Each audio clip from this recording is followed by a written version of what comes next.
হঠাৎ করে সাইয়েদনা জিব্রাইল ঘরের ছাদকে উঠিয়ে ফেললেন, বিশ্বনবীকে শাঁ করে নিয়ে হাতিমে শুইয়ে দিলেন, গলার এখান থেকে নাভি পর্যন্ত ছিঁড়ে ফেললেন। এটাকে বলে ওপেন হার্ট সার্জারি। শাক্কে সাদার, সিনা চাক করলেন। আল্লাহ রাসূলের হৃদয়ে বের করে জামজামের পানি দিয়ে ধৌত করলেন। হৃদয়ে নূর, ঈমান, হিকমা, প্রজ্ঞা দিয়ে হৃদয়টারে আবার পরিপূর্ণ করলেন, আবার সেলাই করে দিলেন। তারপরে সরাসরি এখান থেকে বাইতুল মাকদাস, ওখান থেকে আল্লাহর আরশে নিয়ে গেলেন। আল্লাহ সাউফা ইউতিকা রাব্বুকা ফাতারদা। নবী, এমন এমন জিনিস আমি আপনারে দেব, আপনি তো নিয়ে কুল পাবেন না। যখনই আপনার মন খারাপ, তখনই আমার দেয়া নেয়ামত আপনার জন্য আছে না নেই? মেরাজে চলে গেলেন, রবের সাথে সাক্ষাৎ করে দুনিয়ায় আসলেন। আসার পরে মক্কার লোকেরা আবার বিশ্বনবীকে হত্যার ষড়যন্ত্র শুরু করে দিল।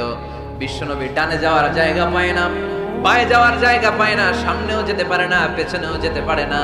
আল্লাহ বললেন, নবী এই এলাকায় আর থাকার দরকার নাই, আপনি মদিনায় চলে যান। তওবা বাইবা মদিনাতুন নবী, পবিত্র শহর, যে শহরের মাটিতে বরকত, যে শহরের বালুতে বরকত। চিল্লায় পড়েন সুবহানাল্লাহ। বিশ্বনবী আল্লাহ তাআলার আদেশে এই কষ্টকর পরিস্থিতি থেকে উত্তরণের জন্য মক্কা থেকে মদিনায় গেলেন। মদিনায় যাওয়ার সাথে সাথে লোকজন গাইতে শুরু করলো, তালাআল বাদরু আলাইনা মিন সানিয়াতিল ওয়াদা ওয়াজাবা শুকরু আলাইনা মাদাআ লিল্লাহি দা আইয়ুহাল মাবউসু ফিনা جئت من أمر المطاع جئت شرفت المدينة مرحبا يا خير داع সবাই পড়েন طلع البدر علينا من ثنيات الوداع وجب الشكر علينا ما دعا لله সুবহানাল্লাহ পড়েন।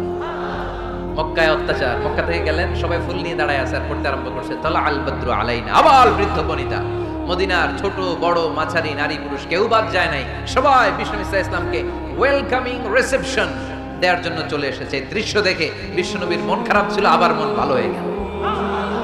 এজন্য আল্লাহ বললেন, ওয়াদ-দুহা ওয়াল-লাইলি ইযা সাজা মা ওয়াদ্দা'আকা রাব্বুকা ওয়া মা ক্বালা ওয়ালাল-আখিরাতু খায়রুল লাকা মিনাল উলা ওয়ালাসাউফা ইউ'তিকা রাব্বুকা ফাতারদা।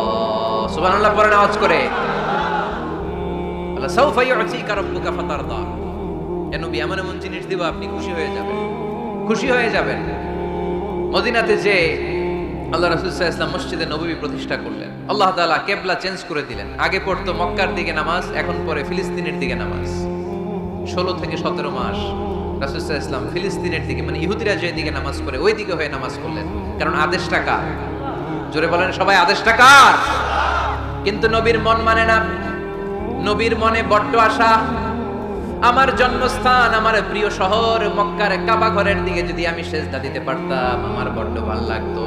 কারণ কাবা আমার জন্মস্থান, মক্কা আমার জন্মস্থান, আমার বংশের গোড়া, আমার আদি পিতা ইসমাইল ইব্রাহিম এই কাবা ঘর নির্মাণ করেছে। তাই প্রত্যেকটা নামাজের পরে বিশ্বনবী আকাশের দিকে তাকায়, মনে মনে ভাবে কাবা যদি চেঞ্জ হয়ে যেত, কিবলা যদি আল্লাহ পরিবর্তন করে দিত, কতই না ভালো হতো। নামাজ শেষে বিশ্বনবী দুঃখ নিয়ে উপরে তাকায়, আল্লাহ তো আর দেখে টেকে না, তাই না? দেখে দেখে। আল্লাহ বলে, قد نرى تقلب وجهك في السماء। ও নবী, আপনি যে আকাশের দিকে তাকিয়ে মন খারাপ করে মনে মনে বিড়বিড় বিড়বিড় করে কি কি বলেন, সব আমি জানি, সব আমি দেখি।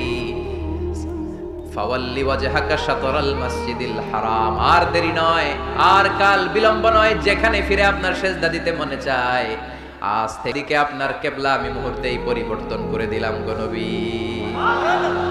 নবীর যেটা মন চাইতেছে আল্লাহ ওইটাই দিতেছে। সুবহানাল্লাহ পড়েন। এজন্যই বলেছি, খালিল মানে এমন বন্ধু যেই বন্ধু আল্লাহরে খুশি করার জন্য কাজ করে, আর হাবিব মানে এমন বন্ধু যেই বন্ধুরে খুশি করার জন্য আল্লাহ নিজেই কাজ করে। কোন সুবহানাল্লাহ। ফাওয়াল্লি ওয়াজহাকা শাতরাল মাসজিদিল হারাম। মসজিদে হারামের দিকে মুখ ঘুরান নবী, মুখ ঘুরান। আপনার দুঃখ আমার সহ্য হয় না, যেদিকে আপনার নামাজ পড়তে মনে চায় ওই কাবার দিকেই পড়েন। চিল্লায় এখন সুবহানাল্লাহ। এভাবে যত জায়গায় নবী চিন্তিত, নবীর চিন্তা দূর করে দিছে কে? আল্লাহ রাসূল এই কোরআন থেকে জানতে পারলেন আগের নবীরা হায়াত পেয়েছে 1000 বছর, 2000 বছর। আগের নবীর উম্মতেরা হায়াত পেয়েছে 800 বছর, 1200 বছর। আমাদের নবী পৃথিবীতে বেঁচে ছিলেন কয় বছর? সবাই বলেন। এবং সুনানে তিরমিজির হাদিস, আল্লাহ রাসূল সাল্লাল্লাহু আলাইহি ওয়াসাল্লাম বলেছেন, আমারু উম্মতি মা বাইনা আস-সিত্তিন ইলা 70। আমার উম্মতের গড় বয়স হবে 60 থেকে 70। ওয়া আকাল্লুহুম মা ইয়াজুজু যালিক, এর চেয়ে বেশি হায়াত পাবে হাতে গোনা অল্প কয়েকজন। বেশিরভাগই 60-70 এর মধ্যে মরে শেষ, ঠিক কি না? এখন আমাদের সমাজের কি অবস্থা? এটাই তো। আপনাদের টাঙ্গাইলের কি অবস্থা? কত কত বাঁচে? 100 বয়স হয়েছে এরকম কে কে আছেন দেখি? টাঙ্গাইল ওই যে একজন হাত তুলছে, যুবক হাত তুলছে, মানে বুঝাইতে চাইছে হুজুর দোয়া করেন 100 বছর বাঁচতে চাই। আচ্ছা 80 বছর কার আছে দেখি? 80 পাওয়া যাবে বুঝে দুই একটা। ওই যে মাশাআল্লাহ মাশাআল্লাহ মাশাআল্লাহ, এই চাচারা আছে, আল্লাহ কবুল করুক, আল্লাহ আরো হায়াত বাড়ায় দেখ। 50 আছেন কে কে দেখি? 50 অনেক অনেক, হাত নামান, অনেক হায়াত পাইছেন আপনারা, আল্লাহ আরো হায়াত দেখ, আরো হায়াত দাস করুক, পড়ি আমিন। আমার উম্মতি মা বাইনা 60 ইলা 70, আমার উম্মতের গড় বয়স হবে 60 থেকে।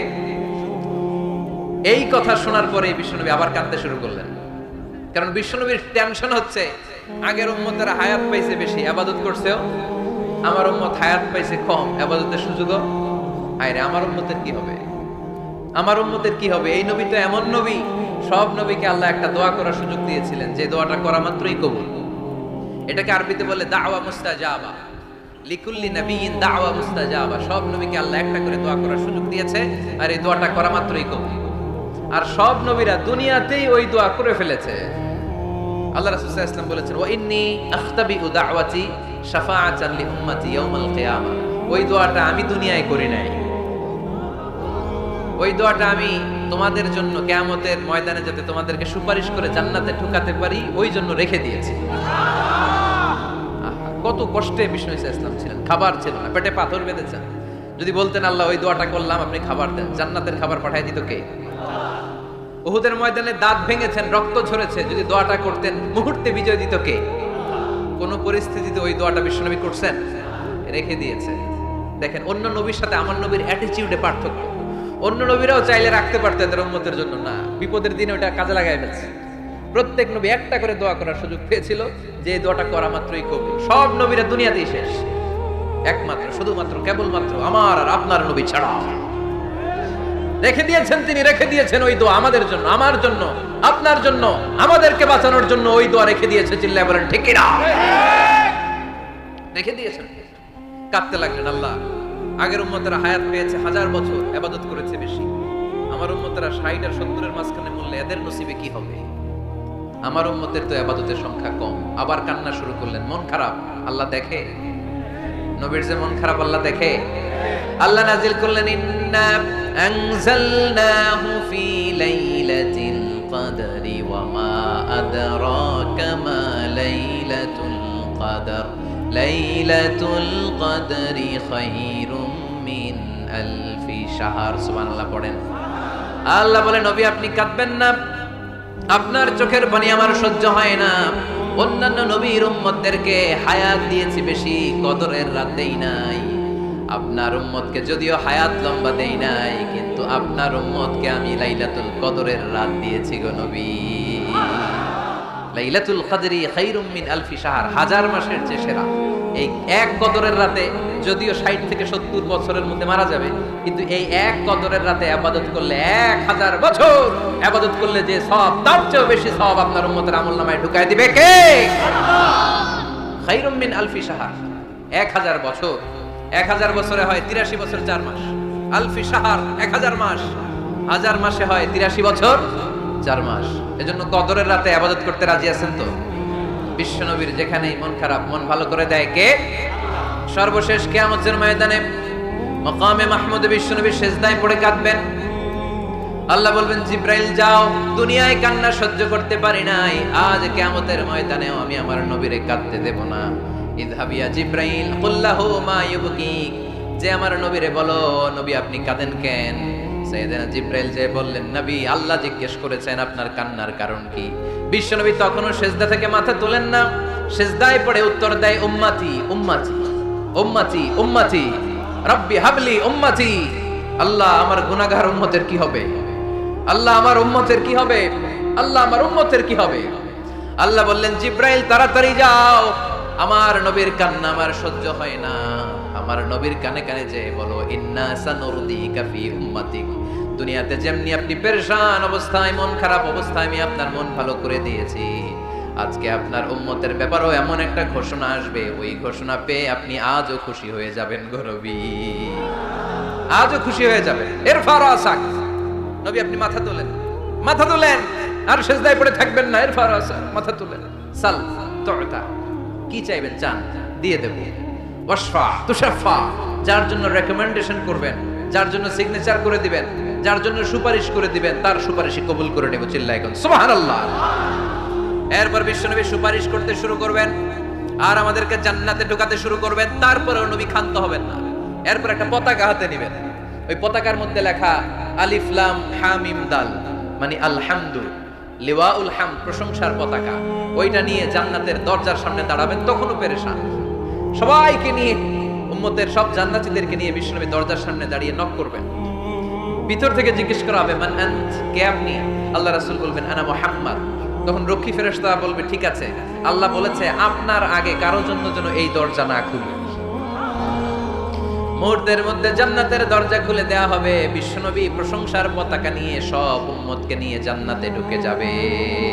ওয়ালা সাউফা ইউতিকা রাব্বুকা ফাতারদা। নবী গো, আপনি নিরাশ হবেন না, ভয় পাবেন না, হাল ছেড়ে দিবেন না, আমার উপরে ভরসা রাখেন। আপনার বিপদ আছে যেখানে, আমি আল্লাহ। বিশ্বনবী যেখানে বিপদে পড়েছেন, বিপদ থেকে উত্তরণ করেছে কে? এরপরে বিশ্বনবীর আল্লাহ স্মরণ করায় দিচ্ছেন, নবী আলাম ইয়াজিদিকা ইয়াতীমান ফাআওয়া ওয়া ওয়াজাদাকা দাল্লান ফাহাদা। সুবহানাল্লাহ। তার মানে শপথ, রাতের শপথ, দিনের শপথ শেষ, কনফার্মেশন শেষ, এবার রিমাইন্ডার, স্মরণ করায় দিচ্ছে, নবী গো, আলাম ইয়াজিদকা ইয়াতীমান ফাআওয়া, আমি কি আপনার ইয়াতীম পাই নাই? আল্লাহ রাসূল সাল্লাল্লাহু আলাইহি ওয়াসাল্লাম যে ইয়াতীম ছিল জানেন? দুনিয়ায় আসার আগেই বাবা হারিয়েছেন। 6 বছর বয়সে মা হারিয়েছেন। মা ইন্তেকালের পরে দাদা আব্দুল মুত্তালিবের কাছে মানুষ হয়েছে, মাত্র 2 বছর।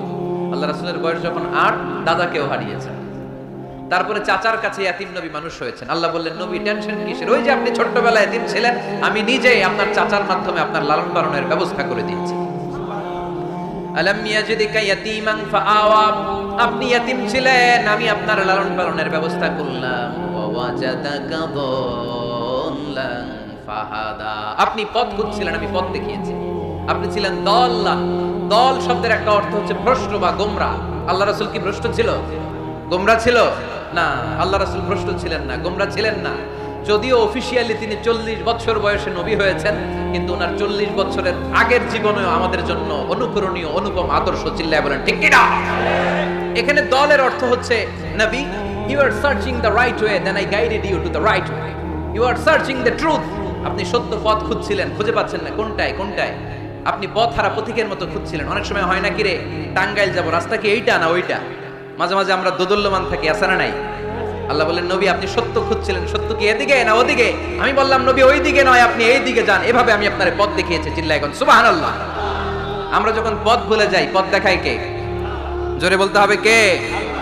আমি যদি কোনোদিন পথ ভুলে যাই, হাত ছানি দিয়ে কাছে নিও, মমতার বন্ধনে আমায় বেঁধে সব ভুল ক্ষমা করে দিও। পড়ে, আমি যদি কোনোদিন পথ ভুলে যাই, হাত ছানি দিয়ে কাছে নিও, মমতার বন্ধনে আমায় বেঁধে সব ভুল ক্ষমা করে দিও। চিল্লায় পড়তে হবে আমিন। এটা কিন্তু একটা দোয়া। যদি আল্লাহ পথ ভুলে যাই, পথ দেখায় দিও। প্রতিদিনই কিন্তু এই দোয়াটা পড়ি সূরা ফাতিহায়, ইহদিনাস সিরাতাল, সবাই বলেন ইহদিনাস সিরাতাল। ও আল্লাহ, show us the right path, show us the correct path, show us the straight path, আল্লাহ সোজা রাস্তা দেখান, যে রাস্তা শুরু হয়েছে দুনিয়ায় ঢুকে গিয়েছে জান্নাতে। ওয়াজাদাকা দাল্লান, আপনি পথ খুঁজছিলেন, আমি আপনাকে পথ দেখিয়েছি। ওয়াজাদাকা আইলান ফাআগনা, আপনি ছিলেন নিঃস্ব, আমি আপনাকে ধনাঢ্য বানিয়েছি। তাফসিরে এসেছে ফাআগনা বিখাদিজা, আমি খাদিজার সাথে বিয়ে পড়াইয়া দিয়ে আপনাকে ধনী বানায় দিয়েছি। আল্লাহ রাসূল সাল্লাল্লাহু আলাইহি ওয়াসাল্লাম খাদিজা রাদিয়াল্লাহু তাআলা আনহার ব্যবসায় কাজ করতেন। আল্লাহ রাসূল সাল্লাল্লাহু আলাইহি ওয়াসাল্লামের আমানতদারিতায় মুগ্ধ হয়ে আম্মাজান খাদিজা বিয়ের প্রস্তাব পাঠালেন। বিয়ে হয়ে গেল, আরশের উপর থেকে আল্লাহ সাইয়েদানা খাদিজাকে সালাম পাঠালেন। আর সাইয়েদাতুনা খাদিজা বললেন, নবী, আজ থেকে আমার সম্পদ বলে কোনো কথা নাই, সব সম্পদ আপনার পায়ের সামনে আমি ঢেলে দিলাম, আপনার যা মনে চায় এটা দিয়ে করেন, ইসলামের দাওয়াত দেন। ফাআগনা বিখাদিজা, খাদিজার সাথে বিয়ে করিয়ে দেওয়ার মাধ্যমে আল্লাহ রাসূলকে ধনী বানায় দিল কে? তার মানে তিনটা রিমাইন্ডার দিলেন। এক নম্বরে আপনি এতিম ছিলেন, লালন পালনের ব্যবস্থা করলাম। আপনি পথ খুঁজছিলেন, আমি আপনার সঠিক পথের দিশা দিয়ে দিলাম। আপনার টাকা পয়সা ছিল না, আমি আল্লাহ আপনারে ধনী বানিয়ে দিলাম। সুবহানাল্লাহ পড়েন। এবার তিনটা কর্মসূচি, কয়টা? আওয়াজ করে বলতে হবে, কয়টা? এক নাম্বার কর্মসূচি ফাআম্মাল ইয়াতীমা ফালা তাকহার, নবী হে খবরদার এতিমদেরকে ধমক দিবেন না, এতিমদেরকে তাড়িয়ে দিবেন না, কারণ আপনি নিজেই তো এতিম ছিলেন, ঠিক কি না? এজন্য রাসূল সাল্লাল্লাহু আলাইহি ওয়াসাল্লাম এতিমের দরদ বুঝতে বেশি, সব সময় এতিমদেরকে আদর করত। আর যারা এতিমদেরকে আদর করে তাদেরকে আল্লাহ রাসূল পছন্দ করতেন বেশি। পড়েন সুবহানাল্লাহ। আপনারা এতিমদেরকে লালন পালন করেন, কয়েকজন এতিমের দায়িত্ব নিয়েছেন, বা এতিমখানায় সম্পদ দান করেন, সাদাকা করেন, এরকম কে কে আছেন দেখি? মাশাআল্লাহ, আল্লাহ তুমি কবুল করো। হাত নামান। এতিমদেরকে দান করবেন, তাদের ওখানে সাদাকা করবেন। আল্লাহ রাসূল বলেছেন, আনা ওয়া কাফিলুল ইয়াতীমি কাহাতাইন। খেয়াল করেন আমার আঙ্গুলের দিকে, আনা ওয়া কাফিলুল ইয়াতীমি কাহাতাইন, আমি আর এতিমের রক্ষণাবেক্ষণকারী কিয়ামতের দিন প্রতিবেশীর মতো পাশাপাশি থাকবো। এক সাহাবী এসে বললেন, ইয়া রাসূলুল্লাহ, আমার হৃদয়টা বড্ড শক্ত, হৃদয় নরম হয় না, চোখ দিয়ে পানি নামে না, কি করব? ইশতাকি কাসওয়াতাল কলব। আল্লাহ রাসূল বললেন, হৃদয় নরম করতে চাও? ইরহামিল ইয়াতীম, এতিমের উপর রহম করো। ওয়ামসাহ রাসা, এতিমের মাথায় হাত বুলিয়ে দাও। ওয়া আতইমহু মিন তাআমিক, তুমি যা খাও সেখান থেকে এতিমের সাথেও খাবার শেয়ার করো। তালিনু কলবুক, তোমার হৃদয়টারে নরম করে দিবে কে? এজন্য যাদের চোখ দিয়ে পানি আসে না, হৃদয় বড্ড শক্ত, কবে যে লাস্ট কাঁদছিলেন ভুলে গেছেন, এরকম আছে না নাই? শেষ কবে যে কাঁদছিলাম মনে নাই, চোখ দিয়ে পানি নামে না, হৃদয় শক্ত। এতিমের মাথায় একটু হাত বুলায় দিয়ে, এতিমখানায় একটু সম্পদ পাঠিয়ে দিয়ে, ওদের সাথে বসে একটু খাবার দাবার খাইয়েন, আপনার হৃদয়টারে নরম করে দিবে কে? এই বাংলার জমিনে অনেক লোক আছে এতিমের সম্পদ খেয়ে মেরে দেয়, আছে না নাই? الذين يأكلون أموال اليتامى ظلما إنما يأكلون في بطونهم نارا وسيصلون سعيرا। আল্লাহ বললেন, খবরদার এতিমের সম্পদ মেরে দিও না। যারা এতিমের সম্পদ অন্যায়ভাবে ভক্ষণ করেছো, তারা সম্পদ খাও নাই, পেটে আগুন ঢুকিয়েছো, কিয়ামতের দিন ওই আগুনের মধ্যেই থাকবা, ঠিক কি না?